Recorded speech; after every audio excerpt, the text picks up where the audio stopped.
Hey all, Tony Bing here, hello and welcome to another in-depth review for Marvel Strike Force. Now in tonight's video we will have a look at the Master Assassin, Elektra. In the video we will first check out where you would go to unlock her and we'll have a look at her tags. We'll follow that up by checking out her stats. We'll then have a look at her abilities. Next up we have a look at the synergies, and this is the teams that you want to place her in and also the teams and characters you want to avoid going up against as Elektra. And then finally we'll see where she places in the overall tier system that I've set up as well. But first up we'll look at where you unlock her and also what tags she has.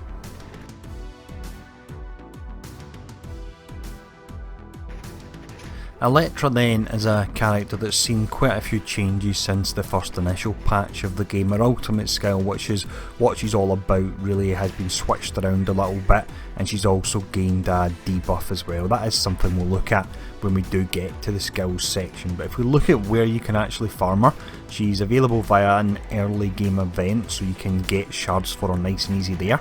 You can also get shards in Heroes 3.9 and then Nexus 3.9, which is a bit further on, but you've got the event and you've got the heroes to start you off there.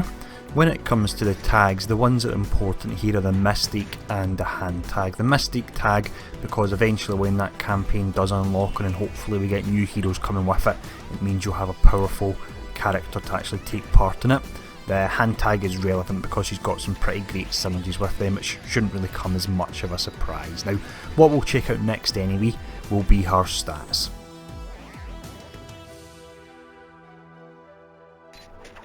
For Elektra's stats here then, we'll look at 3 offensive stats and 3 defensive stats. The scaling we're using is A to F, and I've based that on the maximum and minimum stats available for characters after I've removed any outliers, and we've then broken that down into each of the scales. So let's check out her offensive stats first.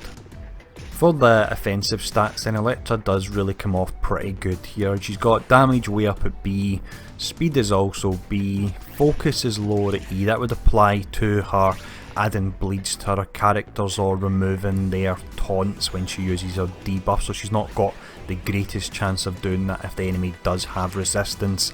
And then she also has bleed as well, and that can be multiplied when it's used on a defender's ally, but that's something we'll look at in more detail when we do get to the skills section. Now for the next section here, we'll actually check out her defensive stats. So we now come to Elektra's main weakness, but this really shouldn't be much of a surprise because she has a glass cannon. Now her health is way down at F, so she's got one of the lowest health pools in the game. Her armour is E, and then her resistance is down at D, so she will be more susceptible to debuffs such as slow and also stun as well. Now, although that doesn't paint a very good picture, she does actually have 7% dodge, bit of a random amount, but that is built automatically into her kit.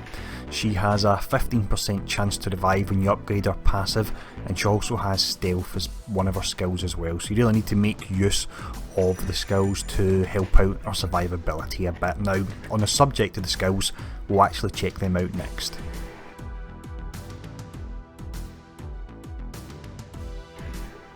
So we have 3 abilities to cover here. That's the basic, the special and the ultimate, and then you also have the passive as well. Now when we bring up and look at the tooltip, we will look at that based on the fact the skill or passive was actually maxed out, so that way you can see how the character would perform at their maximum potential.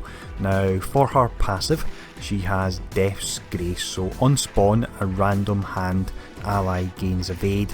That can work exceptionally well if you pair her up with just the hand sentry, because that means the hand sentry will get the evade, and when he taunts on the first turn, the first attack that it takes, it'll be completely dodging it, not taking any damage at all, so that can really help out.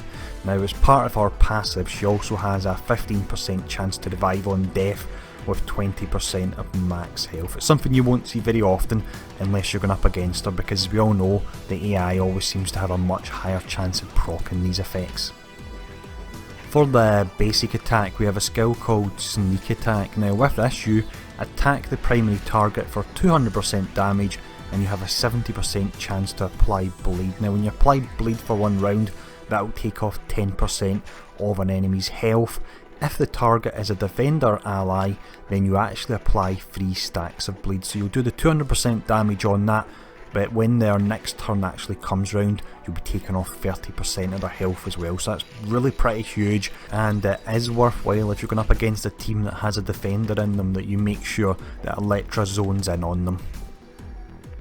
This next skill here then really is an important one if you want to keep Elektra alive. This is Into Shadow. It has a 3 turn cooldown. You can use it as soon as the battle does actually start though.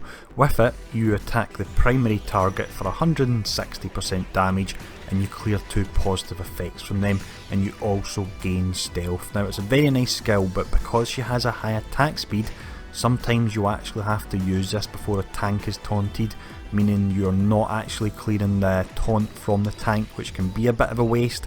But if you don't use this, there's a very high chance enemy team will target you, so it's something that even if the tank hasn't put up their taunt yet, I still would use this on the first turn. This next skill here is one that really defines what Elektra is all about. It's about putting out a massive amount of single target damage. This is her ultimate skill. You can use this after 2 turns. It's 5 turns in total, but it comes with 3 charges already. It's called Vital Strike. With this you attack the primary target for 600% damage, so if you use this on a glass cannon, or even if you sometimes use it on a tank, if you're lucky enough to get a crit, you'll need enough one shot the particular enemy. So make sure you use our special skill first to actually stealth up, that way she's safe for this to charge, and then to fire this off on the enemy of your choice, preferably one that doesn't have defense up on them and taunt as well. So with the abilities covered anyway, next up we'll look at her synergies.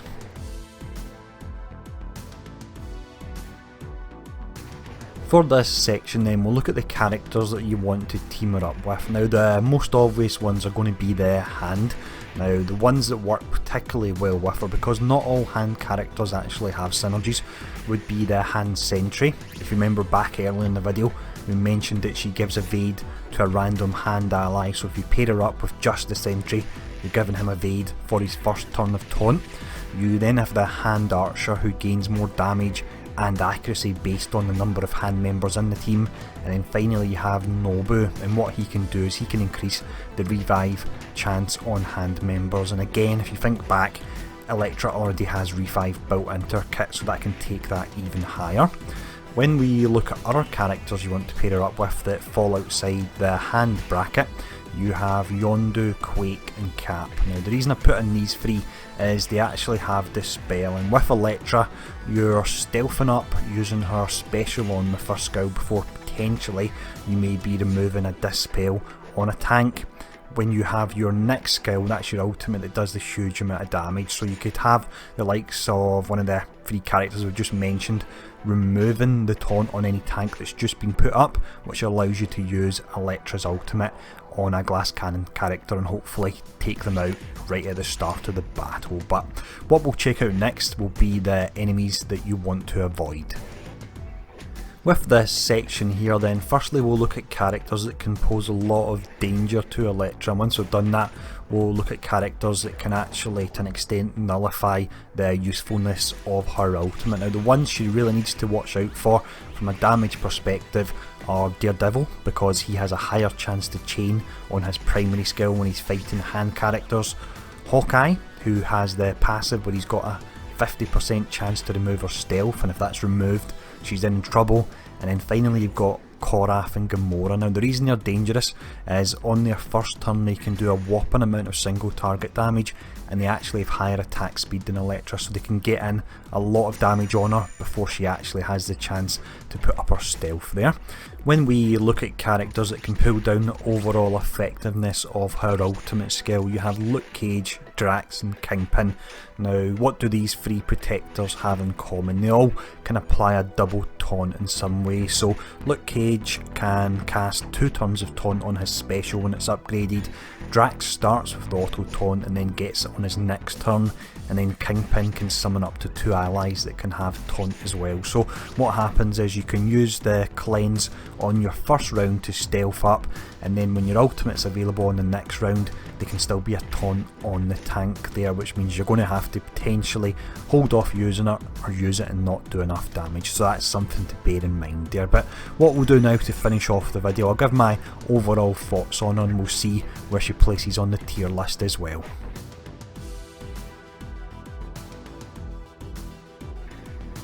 So overall, Elektra is a very good character. She's one that's nice and easy to farm. She can put out a heap of damage, although she does have some negatives that come along with her. You've got the fact that she has just purely single target damage. You have the fact as well that when we looked at the synergies, we can see certain characters are able to really pull down the amount of damage that she can do if they can keep her taunted. And then you have the fact with that special skill, with the stealth being tied in alongside the debuff, it will sometimes mean that you'll have to use it when you wouldn't necessarily want to stealth up, or there won't be a character with a buff that you're really looking to remove. So that does pull down overall how effective she can be. So next up, what we'll do is we'll see where she'll place on the shield classification list.